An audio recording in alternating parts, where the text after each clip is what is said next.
Hello students, आज के इस वीडियो में हम लोग एलपीपी लीनियर प्रॉब्लम्स के कुछ क्वेश्चन सॉल्व करेंगे। आइए exercise 3.2 ISC understanding ML Agarwal exercise 3.2 question number 16 देखते हैं कि क्वेश्चन नंबर 16 क्या है। A company manufactures two types of toys A and B. A toy of type A requires 5 minutes for cutting and 10 minutes for assembling. A toy of type B requires 8 minutes for cutting and 8 minutes for assembling. There are 3 hours available for cutting and 4 hours available for assembling the toys in a day. The profit is rupees 50 each on a toy of type A and rupees 60 each on a toy of type B. How many toys of each type should be company manufacture in a day to maximize the profit? Now use the linear programming to find the solution. Question के regarding जो हमारे पास important condition निकल कर आई, तो important condition हमारे पास निकल कर आई कि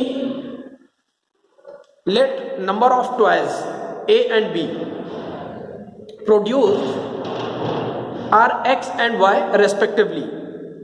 अगर और जिस पर हमें इसको मैक्सिमाइज मीन्स प्रॉफिट जो करना है वो मैक्सिमाइज प्रॉफिट ऑब्टेन करना है। तो आइए देखते हैं इस क्वेश्चन को हम लोग।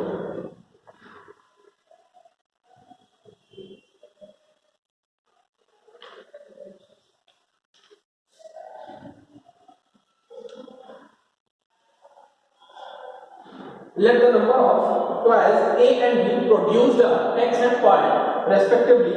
Then A means formulation of objective function is given by z is equals to 50x plus 60y। अब 50x and 60y किस लिए? तो जो कि इसमें बोला है the profit is rupees 50 each on a toy of type A.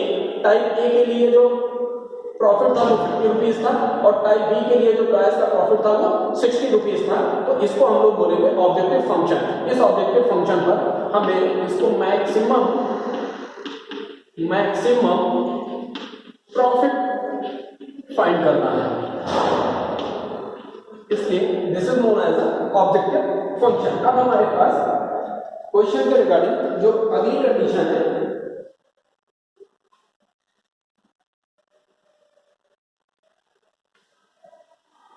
Toys बनाने के लिए हमारे पास यहां बोला गया है कि दो तरीके की कंपनी है A एंड B, जिसके रिगार्डिंग हमने मान लिया कि A कंपनी X और B कंपनी Y ऐसे टॉयज बनाते हैं। Means number of toys are making by the company A and company B are respectively X and Y units. Then subject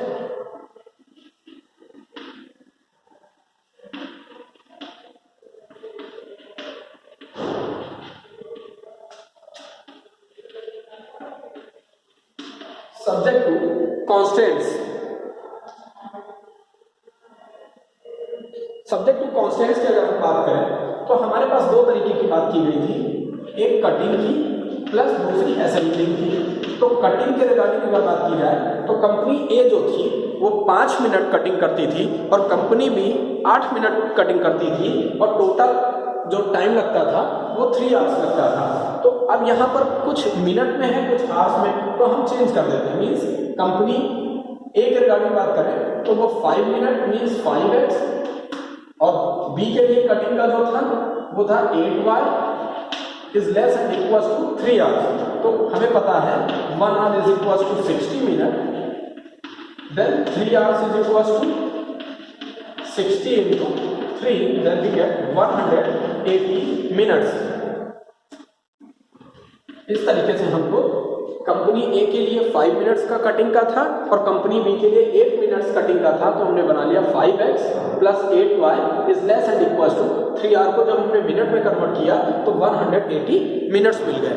आइए सेकंड कंडीशन क्या थी कॉन्स्टेंट्स की, तो second condition थी हमारे पास कि अब की बार ऑब्जेक्ट 10 मिनट कंपनी ए का असेंबल होने में लगता था, 10 मिनट्स असेंबलिंग के लिए कंपनी ए के लिए था और कंपनी बी के लिए हमारे पास 8 मिनट्स थे और मैक्सिमम टाइम जो अवेलेबल था वो 4 आवर मीन्स 4 घंटे की बात की गई, तो 4 आवर में 240 मिनट्स हो जाएंगे, तो यहाँ पर लिख लेते हैं 240 मिनट्स। लास्ट में कंडीशन में जो है x is greater than 0 and y is greater than equals to 0, ये नॉन नेगेटिव इंटीजर्स होते हैं, हम लोगों ने बहुत सारे प्रीवियस क्वेश्चन में भी इसको देखा है। इतना काम करने के बाद अब हम लोग यहाँ पर सब्जेक्ट टू द कॉन्स्टेंट्स के रिगार्डिंग सबसे पहले इसको सॉल्व करने की कोशिश करते हैं, मीन्स हमें ग्राफ बनाना होता है। सबसे इंपॉर्टेंट बात क्या होती है कि हमें ग्राफ प्लॉट करना है, तो ग्राफ प्लॉट करने के लिए हमें क्या करना है, तो सबसे पहले हम लिख लेते हैं फॉर्मेट बना लेते हैं equation of inequality, equation of inequality। second inequality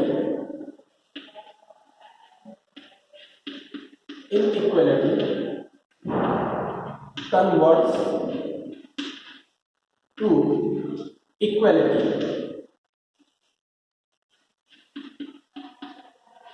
now third table is double intersect form, double intersect form। Fourth table होगी हमारी चेक फॉर ओरिजिन, अभी यहाँ पर स्पेस नहीं है इसलिए मैं नहीं लिख रहा हूं।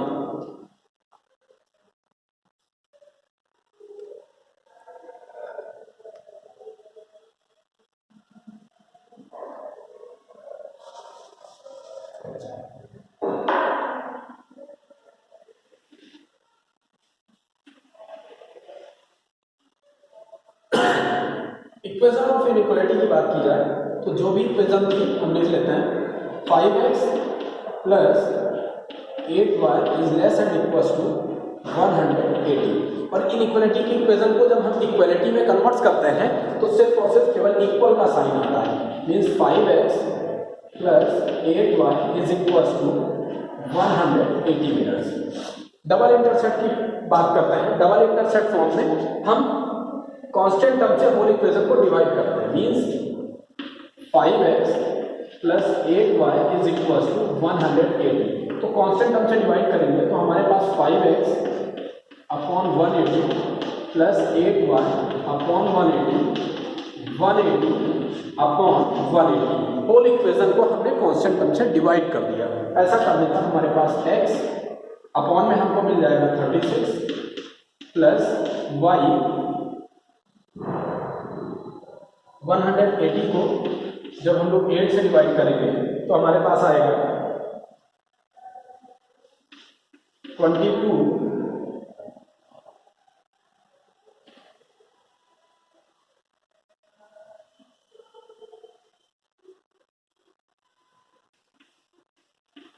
25, 8 टू 16, 2 बचा हमारे पास, 8 टू 16 और 2 कैरी आया तो 20 हो गया, तो फिर से हमारे पास 2 टाइम्स गया 22 हो गया, पॉइंट लगाया और हमारे पास 22.5 आया। इस तरीके से हमारे पास y के नीचे जो कोऑर्डिनेट आया वो 22.5 और ये हो गया 1। तो इस जो कोऑर्डिनेट की जो फाइनल वैल्यू आई है वो यहाँ लिख देता हूँ x upon 36 plus y upon 22.5 is equal to 1। आइए अब हम लोग सेकेंड इनइक्वालिटी की इक्वेशन को चेकआउट करते हैं। Second equation of inequality 10x plus 8y is less and equal to 240। अगर हम इस इक्वेशन को और सिंप्लीफाई कर लें तो हम इसे लिख सकते हैं 2 से डिवाइड करने पर, मैं डायरेक्टली यहाँ पर लिख देता हूँ जब हम 2 से डिवाइड करेंगे तो हमारे पास हो जाएगा 2 5 10 प्लस, चलिए दोनों सॉल्व करने के लिए इंटरसेक्टिंग पॉइंट निकालने के लिए आसान रहेगा, इसलिए कोई चेंज नहीं करते हैं। इक्वेशन 2 को एज इट इज लिख देते हैं। 10x plus 8y is less and equals to 240। इसको जब इनइक्वालिटी, इस इनइक्वालिटी इक्वेशन को इक्वालिटी में कन्वर्ट करेंगे तो हमारे पास हो जाएगा 10x plus 8y is equals to 240। अब फिर से डबल इंटरसेक्ट फॉर्म पे करने के लिए 240 से डिवाइड करेंगे तो देखिए 0 0 कैंसिल हो जाएगा, हमारे पास आ जाएगा x अपॉन 24 प्लस y। 240 को जब 8 से डिवाइड करेंगे तो 30 हो जाएगा हमारे पास, इज इक्वल्स टू 1। अब हम सबको पता है कि यहाँ पर जो अगली कंडीशन है वो x इज ग्रेटर देन 0 है, तो हम इसको केवल x इज इक्वल्स टू 0 लिखेंगे और डबल इंटरसेक्ट फॉर्म इसका फॉर्मेशन नहीं हो पाता है, इसलिए हम यहाँ पे केवल डैश करेंगे। In same way y is greater and equals to 0, यहाँ पर भी हम y इज इक्वल्स टू 0 और डबल इंटरसेक्ट फॉर्मेट इसका नहीं बनता, तो इसलिए हम इसको डैश कर देंगे। इतना काम करने के बाद मैं थोड़ा नीचे कर देता हूँ, अब हमको सब दिख रहा होगा। पहली टेबल हमारी in equation of equality, second equality converse to equality, third table double intersect form. अब हमारा काम रह जाता है चौथी टेबल। अगर मैं आपसे बात करूं तो मैं यहाँ पर लिख देता हूँ चौथी टेबल के रिगार्डिंग कि चेक फॉर ओरिजिन। चौथी टेबल जो बनती है वो होती है चेक फॉर ओरिजिन। आप इसी के आगे एक कॉलम और बना लीजिएगा। चेक फॉर ओरिजिन पे क्या करना, हम इसमें 0 0 एक लाइन और बढ़ा लीजिएगा इसमें नीचे की तरफ, पुट 0, 0 इन इनइक्वालिटी मींस ये जो बनेगा। अब चेक करते हैं क्या करना, तो जो इनइक्वालिटी की कंडीशन थी इसमें हम 0 0 पुट करते हैं, तो 0 0 पुट करने पर ये आ गया 0 is less and equals to 180 means ये कंडीशन हमारे पास ट्रू हो जाती है। इन सेम में जब 0 0 इसमें पुट कर रहे हैं तो भी छोटा है, ये कंडीशन भी ट्रू हो गई। इन दोनों कंडीशन के ट्रू होने पर ये ऑलवेज ट्रू रहता है, तो लिखने की जरूरत नहीं है, आप डायरेक्टली इसको ट्रू मानकर चलिए। तो ये टेबल जैसे ही हमारे पास फॉर्मेट हो गई, तो अब हमें जरूरत होती है ग्राफ के प्लॉट करने की। तो आइए हम लोग ग्राफ को प्लॉट करते हैं। हमारे पास ये डेटा ज़्यादा इंपॉर्टेंट है क्योंकि इसी के बिहाफ पर ग्राफ प्लॉट होगा, तो मैं इतना पार्ट इरेज करता हूँ।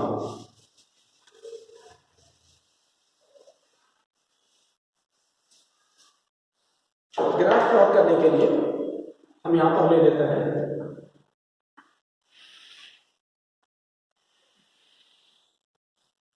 थोड़ा सा नीचे कर देता हूं।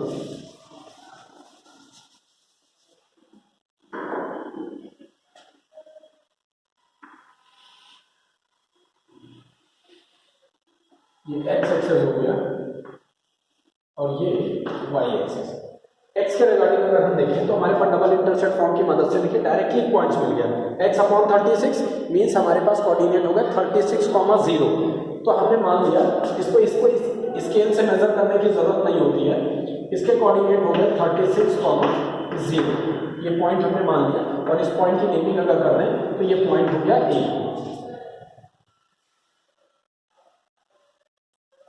36,0।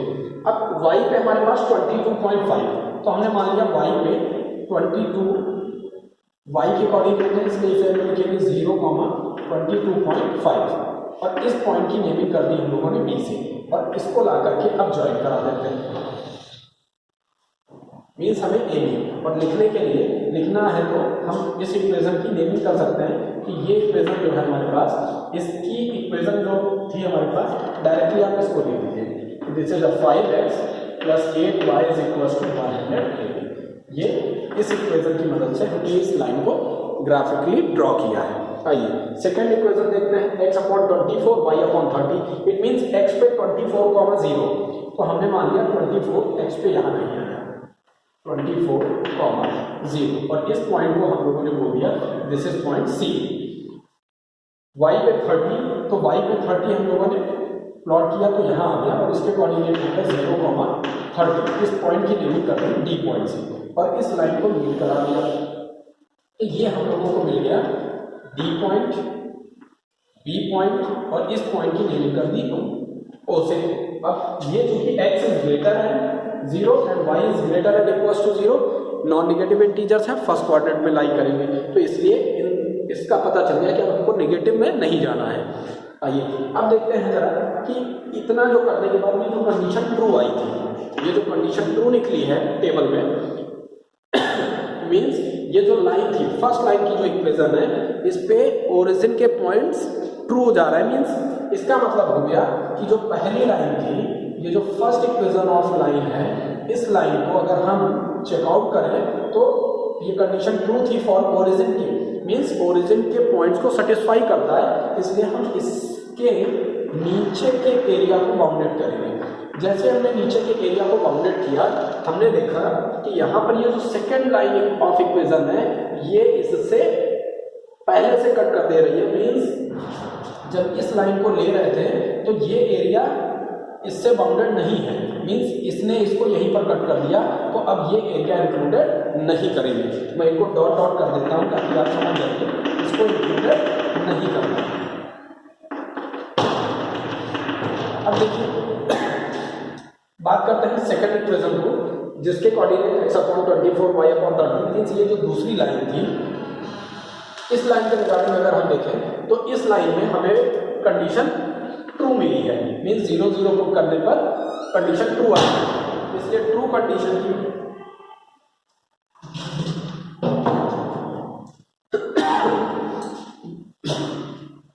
दूसरी कंडीशन ट्रू होने की वजह से हम इसके भी नीचे, मीन्स इस लाइन के बिलो द लाइन देखेंगे, क्योंकि कंडीशन जब ट्रू होती है तो बिलो द लाइन जाता है, लेकिन जैसे ही ऊपर जाते हैं तो हम देखते हैं कि ये लाइन इसको यही बाउंडेड कर दे रही, मीन्स ये ऊपर का एरिया इंक्लूडेड नहीं करेंगे। तो अब हमारे पास बाउंडेड रीजन कौन सा आ जाएगा, तो बाउंडेड रीजन हमारे पास ये हो जाएगा, जो कि कॉमन है, दोनों लाइनों से बाउंडेड है। और ये जो बाउंडेड रीजन निकल कर आया, इसी को हम लोग बोलते हैं बच्चों फिजिकल रीजन। ये रीजन जो होता है इसको फिजिकल रीजन बोलते हैं। ये पॉइंट O हो गया, ये पॉइंट हमारे पास C पॉइंट था जिसके कोऑर्डिनेट 24,0 थे। इस पॉइंट के कोऑर्डिनेट्स हम लोगों को फाइंड करने होंगे, जिसको हम E मान लेते हैं, और ये पॉइंट हमारे पास B पॉइंट था, इस B पॉइंट के कोऑर्डिनेट 0,22.5 मिले, means O, C, E and B, यहाँ पर जो पॉइंट्स होते हैं इनको हम लोग कॉर्नर पॉइंट्स बोलते हैं। इन कॉर्नर पॉइंट्स की हेल्प से अब हम लोग आगे का क्वेश्चन सॉल्व करेंगे। तो मैं इतना पार्ट इरेज करता हूँ।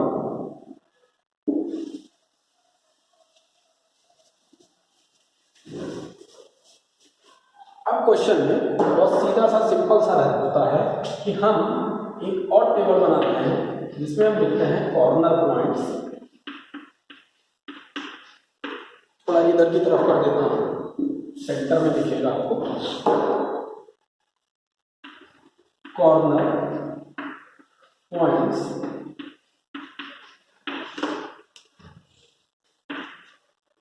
और z is equal to condition थी हमारे पास 50x प्लस 60y। अब पहला कॉर्नर पॉइंट्स क्या है हमारे पास, तो 0,0 ओ कोऑर्डिनेट, जिसके ओ पॉइंट पे कोऑर्डिनेट क्या थे 0,0, क्योंकि ओरिजिन के कोऑर्डिनेट 0,0 होते हैं। तो 0 0 जब हम इस z की इक्वेशन में पुट करेंगे तो हमें वैल्यू क्या मिल जाएगी 0। सेकंड पॉइंट लेते हैं, सेकंड पॉइंट हमने लिया पॉइंट C के कोऑर्डिनेट्स है हमारे पास 24,0। इस 24,0 पर अगर हम वैल्यू चेक करें तो 24,0 पर चेक करने के लिए हमें क्या करना रहेगा कि x के प्लेस पे 24 पुट कर देंगे और y के प्लेस पे 0, तो 24 मल्टीप्लाइड बाई 5 120 और एक 0 और आ गया, ये 0 हो जाएगा, मीन्स इस पॉइंट पर z की वैल्यू आ गई 1200।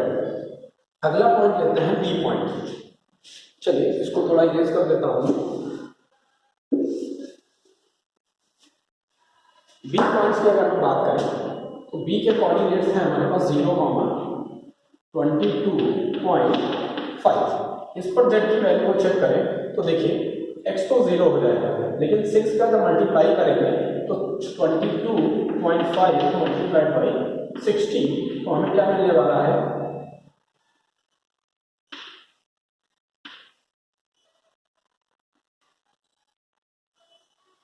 6 5 जा 30, 6 2 जा 12, 12 3 15,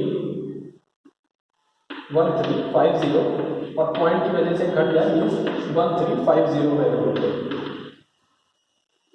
eight the corner point 0,22.5 then we get z is equal to 1350। अब हमें ये ई पॉइंट चाहिए।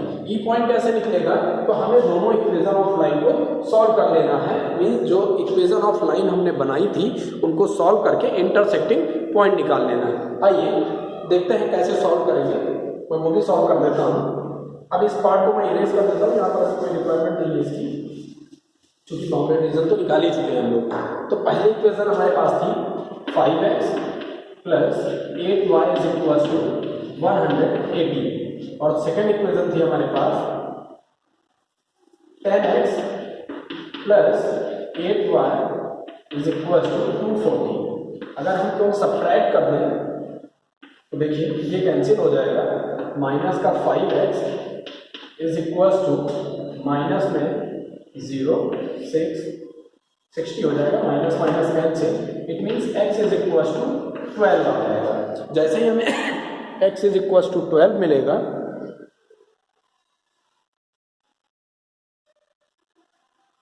मैं यहाँ पर लिख देता हूँ, आपको करना दिख रहा 5x is equal to 60 then x is equal to 60 upon 5 means x is equal to 12. Now putting the value of x is equal to 12 in equation 1 और 2 किसी में भी पुट कर लेते हैं। तो इसमें अगर हम पुट करते हैं x के प्लेस पर 12 तो ये 60 हो जाता है और 180 में से 60 माइनस करेंगे 120 हो जाएगा। 120 को जब हम 8 से डिवाइड करेंगे तो हमारे पास क्या आएगा, मैं इतना पार्ट इरेज करके इसमें पुट कर देता हूँ क्योंकि x की वैल्यू उनको पता चल गई है। तो 5 into 12 plus 8y is equal to 180 then 8y is equal to 180 minus 60 means 120 हो जाएगा। then y is equal to 15 means हमारे पास e के जो कोऑर्डिनेट निकल कर आए वो 12,15 हो गए। e के कोऑर्डिनेट्स हमें पता चल गए और ये कब आए, जब हमने इक्वेशन ऑफ लाइन ए और इक्वेशन ऑफ लाइन सेकेंड दोनों इक्वेशन ऑफ लाइन को सॉल्व किया तो उनका जो इंटरसेक्टिंग पॉइंट था वो 12,15 आया। तो इस तरीके से अब हम, क्योंकि ये बाउंडेड रीजन के रिगार्डिंग ये निकाला जाता है, कॉर्नर पॉइंट्स ई की अगर बात करें तो कॉर्नर पॉइंट्स ई के जो कोऑर्डिनेट्स निकल कर आए वो 12,15 हुए। तो 12,15 जब हम पुट करेंगे तब हमारे पास जेड की क्या वैल्यू आने वाली है हम वो चेक करेंगे।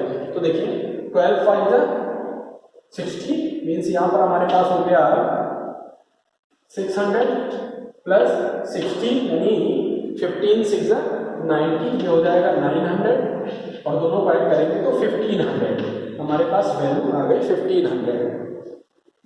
अब इसको अगर हम बाउंडेड कर दिए मीन्स हमारे पास फाइनल चीज़ें आ गई हैं।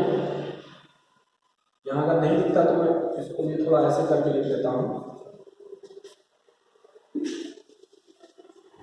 इस ई के कोऑर्डिनेट अभी जो हम लोगों ने फाइंड किए थे, ई के कोऑर्डिनेट्स थे 12,15। तो अब ध्यान से देखेंगे इनमें 0 1200 तक 13 50 1500 मीन्स ये जो ई की वैल्यू निकल कर आई है at a corner points E whose coordinates is 12,15 the maximum value is 1500 means हमारे पास यहाँ पर जो प्रॉफिट निकला है वो 1500 है और उसके रिगार्डिंग x रिप्रेजेंट करता था यूनिट को।